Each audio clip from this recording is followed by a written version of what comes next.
Então, assim, existem maneiras de enfrentar a epidemia, tá? Então, assim, o isolamento social, né, e com o confinamento da população, que é o confinamento de todo mundo, que é o que está acontecendo em São Paulo agora, ele é uma forma, né, de diminuir a velocidade de progressão da doença. Certo. Tá? Porque, assim, a curva, ela precisa... Às vezes, ela te ajuda se ela fizer um platôzinho antes dela subir, tá? Porque ela te faz com que a gente não tenha um colapso do sistema de saúde. O que é um colapso? Todo mundo fica doente ao mesmo tempo. Porque aqueles 5% que vão precisar de UTI, eu tenho que distribuir eles ao longo do tempo, para eu conseguir acompanhar a minha demanda. Certo. Porque se aqueles 5% ficam todos doentes no D20, eu não vou ter UTI para todo mundo, tá? Então, precisa que os leitos vão sendo desocupados. Peraí, rapidinho. O que é o D20? É que, assim, o dia, né? A gente vai contando uma epidemia, a gente conta pelos dias. Certo. Porque ela é super dinâmica, tá? Então, o Brasil, a gente tem o D0 no dia 25 de fevereiro, que é quando a gente faz o primeiro diagnóstico. Aquele é o nosso caso 0 e o nosso D0. E aí a gente vai contando. Primeiro dia, quantos mais eu tive. Segundo dia, quantos mais eu tive.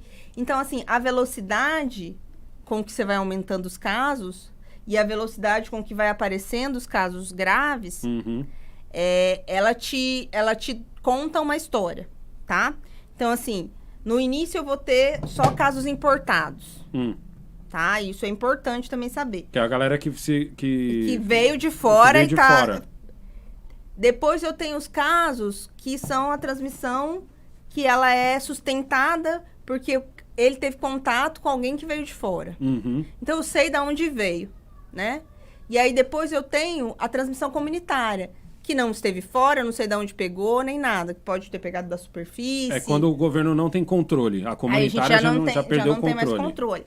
No início da nossa comunitária, aqui em São Paulo, né, que é quem está puxando os casos do Brasil, a gente começou a progredir muito rápido. De um dia para o outro, aumentando cerca de 12%, 15%, dobrando em menos de 72 horas, você dobrava os casos. Então, isso começou a preocupar muito, né? Então, assim, é importante saber que o confinamento, ele prejudica a economia, né? Então, ele não pode durar muito tempo da população. Então, assim, para frear essa curva e para a gente preparar, né? Porque a gente precisa também que a população vá se expondo, porque os jovens que não vão sentir nada ou que não vão ter comorbidades, eles criam uma chamada imunidade coletiva, tá? Então, assim, a partir do momento que você, os outros se contaminam, a gente já não passa para ninguém e a gente já não pega mais aquilo de ninguém. Então, a quarentena, no caso, que nem a de São Paulo virou uma quarentena radical, a ponto de você fechar comércios, Isso, que crianças não estão na escola. Confinamento. Isso, virou um confinamento mesmo. O confinamento total da população, ele aconteceu por isso. Porque a gente não tem quantidade de testes, porque para você não confinar a população, você tem que testar em massa, né? Então, vocês já viram muitos relatos das pessoas que não estão conseguindo fazer o teste. Isso. Então, assim, a gente precisa ter muitos milhões de testes para ir testando a população, porque é uma coisa assim, você, a gente continua trabalhando, né? E a gente precisa dos equipamentos de proteção individual. As pessoas precisam sair de casa com máscara N95, precisam usar luvas, né? E isso precisa ser fornecido, né? A gente hoje já não tem nem mais álcool gel, né? Nas farmácias, em lugar nenhum, você não acha. Então, assim, você precisa ter uma diminuição, um aumento do espaço entre as pessoas no transporte público. Então, tirar as crianças da escola... Já te ajuda. Ajuda bastante, né? Porque é tão bom, né? Andar em São Paulo, eu brinco que é tão bom andar em São Paulo nas férias escolares. Exatamente. Porque me resolve a vida. Você vê que, assim, porque a criança, além dela precisar ir para a escola, ela precisa de mais uma pessoa levando, ou buscando, ou É cuidando. nessa hora que acaba enchendo também. E isso acaba enchendo. As pessoas que têm condições, porque muitas empresas têm condições de trabalhar de casa, o teletrabalho, o home office. Talvez também é uma coisa para o Brasil enxergar isso, né? Porque sempre se houve muita resistência em teletrabalho. Inclusive em São Paulo, que é uma cidade que é super difícil mobilidade. Então, assim, as pessoas que têm condições de fazer esse tipo de trabalho devem ficar em casa, fazendo esse trabalho em casa. Agora, assim, eu e você, a gente é de serviço essencial. E a gente precisa continuar trabalhando, né? Então, a gente precisa ter luva, ter máscara e ter teste quando a gente precisar. Você vai continuar circulando. Você ficou doente ou sentiu qualquer coisa, você vai e testa, tá? Aí fala assim, eu tô doente, então você vai pra quarentena. Você vai ficar 14 dias para você não contaminar muitas pessoas.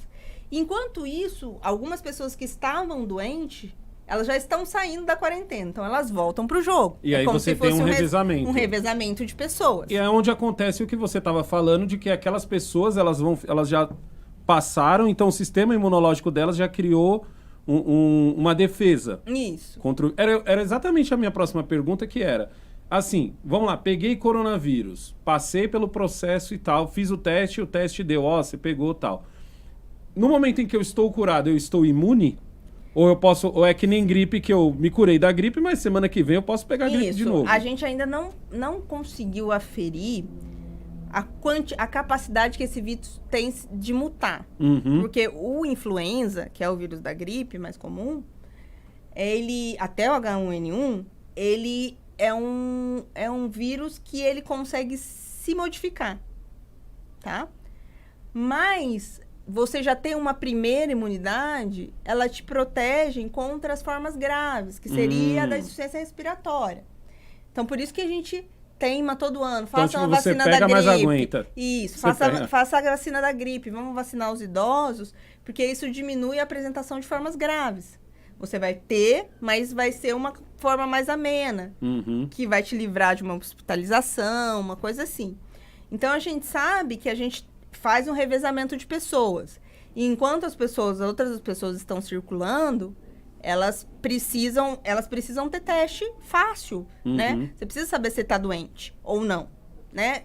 Mas, assim, hoje a gente não tem essa resposta. Porque o que eu mais me pergunto, assim, né? Tanto de quem nega ou quem fala que é o apocalipse, eu só pergunto assim, me auto-pergunto, quando vão chegar os testes? Quando a gente vai ter máscara? Quando que a gente vai ter luva? A gente sabe que os estoques dos hospitais estão baixos e que a gente não vai aguentar muito tempo assim, tá? Como a gente pode organizar a nossa própria empresa de manufatura? Porque pro empresário é ruim ficar muito tempo parado. Então, ele quer que isso se resolva logo. Então, a gente precisa que todos se unam, independente das diferenças, e vão falar assim, vamos fazer respirador, vamos fazer teste, vamos fazer luva, vamos fazer máscara. E vamos orientar a população. A gente dá segurança para eles voltarem com os EPIs para lá, tá? E a gente tem um plano de que se o cara ficar doente e ele for um autônomo, por exemplo, a gente vai socorrer ele, a gente não vai deixar o cara no limbo. Porque aí, nesse caso, você tem certeza que você tem um cara que tá doente. E hoje em dia, não. Hoje em dia, você confinou todo mundo, sem saber quem tá ou quem não tá. A partir do momento que você não ganha, você não ganha, o comerciante, infelizmente, ainda no Brasil, que a gente vive num estado que é super burocrático, com muito imposto. Tem, assim, e aí a pessoa, 15 dias com o comércio dela fechado, com certeza, ela não vai vencer naquele mês o absenteísmo da folha, que é de pagar todos os impostos, pagar os empregados, né? Então, assim, e ao mesmo tempo a gente pensa, vamos ficar parado 1-2 meses igual a Europa, a gente vai ficar... Mas ali também é outra realidade. Sem economia, a gente vai ficar sem economia, e aí você vai ter muita gente desempregada, perdendo o plano de saúde, gente deixando de pagar, muito mais gente dependendo do Sistema Único de Saúde, mais mortes por outras coisas. Então, assim, você tem que balancear nisso, tem que ser rápido nas decisões Uhum. e ser altivo, entendeu? Que a gente estava falando antes da faixa de Gaza. Palestinos e israelenses que duelam há 70 anos. Todo mundo já tentou botar paz neles e eles vivem duelando. Eles falaram, a gente vai suspender, nós vamos trabalhar juntos, vamos fazer respirador, entregaram um hospital juntos e estão trabalhando juntos, porque senão depois eles não vão ter Eles nem não com vão quem ter com quem brigar, né? Então, entendeu? assim, agora, que eu tava falando, que eu até escrevi esses dias nas minhas redes sociais, é que a salvação, ela existe, Uhum. mas ela passa muito longe do ódio, seja de qualquer lado que for.